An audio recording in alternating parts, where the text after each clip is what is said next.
Bienvenue. Alors aujourd'hui, on se penche sur une série de textes assez courts, mais d'une densité folle. Oui, vraiment. Ce sont des récits qui viennent des figures centrales du schisme, les al-Bayt, et qui tentent de définir quelque chose de très précis. Oui, à quoi reconnaît-on un de leurs partisans, un chiite? C'est bien ça. Exactement. Ces textes sont tirés d'une compilation qui s'appelle Sifat al-Shia, donc les attributs des chiites. Et en les lisant, on comprend vite que c'est pas juste une étiquette ou une croyance. Non, c'est un véritable code de conduite, c'est ça, ça couvre tout. La spiritualité, l'éthique, le comportement en société. Notre but, c'est de voir quel portrait se dessine. Alors allons-y, plongeons dedans. Si on essaie de dresser un portrait robot du vrai chiite d'après ces textes, on commence par où? On commence par une dévotion qui est presque inimaginable. C'est le premier choc. Oui, ça m'a frappé aussi. Le premier récit que j'ai lu, attribué à l'imam Jafar al-Sadiq, donne une liste de pratiques qui semblent surhumaines. Ah oui, la liste est longue. Il parle de ceux qui accomplissent 51 unités de prière, les rakas, le jour et la nuit. 51. Pour qu'on se fasse une idée, ça représente quoi par rapport à la norme pour un musulman? C'est bien au-delà. Les prières obligatoires de base, ça totalise 17 rakas par jour. 17. Donc 51, ça veut dire que la personne fait absolument toutes les prières surérogatoires, celles qui sont recommandées mais pas obligatoires. Ça place la barre au plus haut niveau possible, d'entrée de jeu. Ce n'est pas le standard de base, quoi. Pas du tout. Et la liste continue, hein.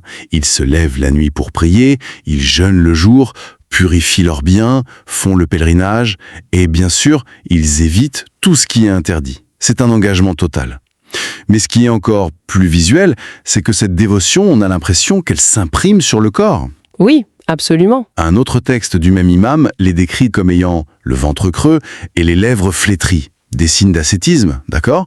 Mais un autre imam, Al-Bakir, va beaucoup plus loin. Ah oui, sa description est saisissante. Il les décrit comme pâles, frêles, desséchés, le teint jauni. On dirait presque que la foi sculpte le corps, le consume. Est-ce qu'il faut prendre ça au bien de la lettre? C'est une très bonne façon de le dire.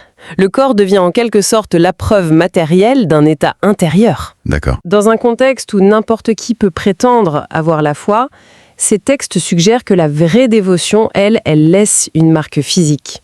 On ne peut pas la simuler. C'est le témoignage silencieux des nuits sans sommeil, des jours de jeûne. Le corps atteste de la sincérité. Je vois. Donc on a cette image d'une piété intense, visible, et là, alors que je pensais avoir saisi le tableau, je tombe sur un long passage avec ce même imam, Al-Bakir, qui a l'air de tout renverser. Ah, le dialogue avec son disciple Jabir, c'est ça. Il lui pose une question qui est un vrai pavé dans la mare. Est-il suffisant pour quelqu'un qui se réclame du chiisme de dire qu'il nous aime, nous, les Ahl-Bayt? Et c'est là le cœur de tout le message. La réponse de l'imam est sans appel. Par Dieu, nos partisans ne sont que ceux qui craignent Dieu et lui obéissent. C'est une clarification radicale. Fondamentale. Tout ce qu'on a décrit avant les prières, le jeûne, les corps marqués, tout ça ne vaut rien si c'est déconnecté de l'essentiel. L'amour, l'affection, ce n'est pas la monnaie d'échange. Le texte dit que même l'amour pour le prophète ne sert à rien si on ne suit pas sa conduite. Alors ça repose sur quoi, Cheikh, si ce n'est pas l'amour déclaré? Sur 2 piliers, très clairs. Le premier, la taqwa, la piété, la conscience de Dieu. Et le second, la ta'a, l'obéissance concrète, dans les actes. Et le récit conclut de manière limpide, en disant que la seule façon de se rapprocher des imams, c'est par l'action et la piété scrupuleuse. Al-amal ou al-wara. Les actes, pas les mots. Voilà. Et si l'action est la clé, ça va bien au-delà du rituel. D'ailleurs, d'autres passages deviennent très concrets sur le comportement de tous les jours. J'ai vu 2 textes qui utilisent presque la même phrase. Oui, sur les chiites d'Ali et les chiites de Jafar. C'est ça. Le partisan, c'est celui qui est chaste dans son ventre et ses parties génitales.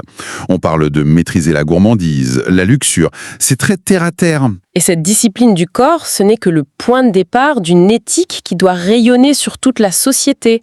C'est pas une vertu d'ermite. Et là, on revient au fameux long récit à Jabir. Qui déroule une liste de qualités sociales. Une liste impressionnante, oui. La modestie, l'humilité, le fait de rendre les dépôts qui vous sont confiés, le souvenir constant de Dieu, bien sûr, mais ça va plus loin. Ça parle de bonté envers les parents et surtout de l'attention aux voisins, en précisant bien les pauvres, les nécessiteux, les endettés, les orphelins. C'est très pratique. Tout à fait. Et il y a ce point qui m'a semblé crucial pour la vie d'un groupe, retenir sa langue au sujet des gens, sauf pour le bien. Ça a l'air d'être plus qu'une simple règle de politesse. Ah, c'est bien plus que ça. Dans le contexte d'une communauté minoritaire, ou en tout cas sous pression, c'est une stratégie de survie. Les disputes, les rumeurs, si ça sort du groupe, ça peut être exploité par des adversaires. Ce n'est pas juste être gentil, c'est une discipline pour la cohésion. Ce qui explique la phrase qui suit dans le texte. Exactement, quand il dit qu'ils étaient les dépositaires de confiance de leur tribu en toutes choses. Leur réputation de fiabilité et de discrétion devient un bouclier. On passe d'une piété personnelle à une vraie responsabilité collective. Ils sont les piliers sur qui on peut compter. Mais cette cohésion, ça implique forcément de tracer les frontières. Qui est dedans, qui est dehors. Et là, la ligne est tracée de manière extrêmement nette. Il n'y a aucune ambiguïté. L'imam al-Rida, par exemple, il est très direct. Très. Il dit « Nos partisans sont ceux qui se soumettent à notre commandement, adoptent nos paroles et s'opposent à nos ennemis. » Et il conclut froidement « Celui qui ne fait pas cela n'est pas des nôtres. » C'est exclusif, pas de demi-mesure. Un autre texte qualifie de menteur celui qui se dit partisan mais qui s'attache à une autre anse que la nôtre. L'image de l'anse de la poignée est forte. Oui. Comme si on était suspendu à une paroi. On ne peut pas s'agripper à deux cordes de sécurité différentes. Il faut en choisir une. Essayer de tenir les deux, c'est la chute assurée. La double allégeance est impossible. Et ce qui est fascinant, c'est la définition de l'ennemi, le nasib. Je pensais que c'était quelqu'un qui déclarait ouvertement sa haine. C'est ce qu'on pourrait croire, mais l'imam al-Sadiq explique que non, ce n'est pas ça. Oui, ce passage m'a surpris. Il dit en gros, vous ne trouverez personne qui dit « je déteste Mohamed et sa famille ». Alors, qui est ce nasib ? Le nasib, dit le texte, c'est celui qui se dresse contre vous. Contre la communauté. Contre la communauté des partisans, oui. Et l'hostilité n'est pas dirigée vers les figures saintes, mais vers leurs fidèles sur terre. Tout en sachant que ces fidèles leur sont loyaux, l'ennemi n'est plus défini par une question théologique abstraite, mais par sa posture sociopolitique envers la communauté. Donc s'attaquer aux partisans, c'est s'attaquer à leur chef. Précisément. Et ça débouche sur des règles sociales d'une sévérité inouïe. Il y a une citation dans ces textes. Celle qui dit « Quiconque rassasie un de nos ennemis a tué un de nos alliés ». Voilà. C'est d'une violence métaphorique saisissante. Ça veut dire que toute forme de soutien, même matériel, à ceux qui sont hostiles à la communauté est une trahison. Du coup, ça entraîne d'autres règles, ne pas faire l'éloge de leurs détracteurs, ne pas fréquenter ceux qui les méprisent, la frontière est étanche. Et c'est là que, pour moi, on entre dans le paradoxe le plus total. Ah oui, parce que d'un côté, on a cette communauté à l'identité de fer, aux frontières étanches, à la loyauté exclusive. Et de l'autre, plusieurs textes la décrivent comme étant d'une discrétion incroyable, presque invisible. Tout à fait. Le récit de l'imam al-Bakir est stupéfiant là-dessus. Il dit que la voix d'un chiite ne dépasse pas son ouïe, donc il parle pas, qu'il n'a ni la cupidité du corbeau, ni les jappements du chien. Et surtout, il ne demande rien aux gens, même s'ils devaient mourir de faim. C'est un portrait de fierté, de retenue extrême. Et cette description va jusqu'à un tableau d'effacement social quasi complet. Le texte continue en disant « Leur vie est simple, leurs demeures sont mobiles. S'ils sont présents, on ne les connaît pas. S'ils sont absents, on ne les remarque pas. » C'est ça. S'ils tombent malades, on ne leur rend pas visite. S'ils meurent, personne n'assiste à leurs funérailles. C'est une image de marginalité absolue. On est à l'opposé d'un groupe qui chercherait la reconnaissance ou le pouvoir. Voilà la tension. Comment peut-on être à la fois si défini, si intransigeant, et en même temps si invisible? Le texte conclut avec un verset du Coran qui les décrit comme humble envers les croyants, puissant envers les mécréants. Comment on concilie cette invisibilité avec l'idée de puissance ? C'est la question centrale que soulève ce portrait. La puissance dont il est question ici, et Izza en arabe, ce n'est pas une puissance sociale ou politique. Ce n'est pas le pouvoir d'influencer les choses. C'est une force intérieure. C'est ça. Une fermeté spirituelle, une conviction inébranlable face à l'adversité. Leur humilité, leur douceur, elle est réservée à leurs frères dans la foi. Face au monde hostile, ils sont puissants dans leur certitude. C'est une puissance de conviction, pas de coercition. Une force qui n'a pas besoin de se manifester par le statut social ou la reconnaissance. Exactement. Et le texte se termine sur une note poétique et assez mélancolique qui résume tout. Il dit que ses partisans se rendent visite dans leur tombe. Comme si leur vraie communauté n'était pas de ce monde. Voilà.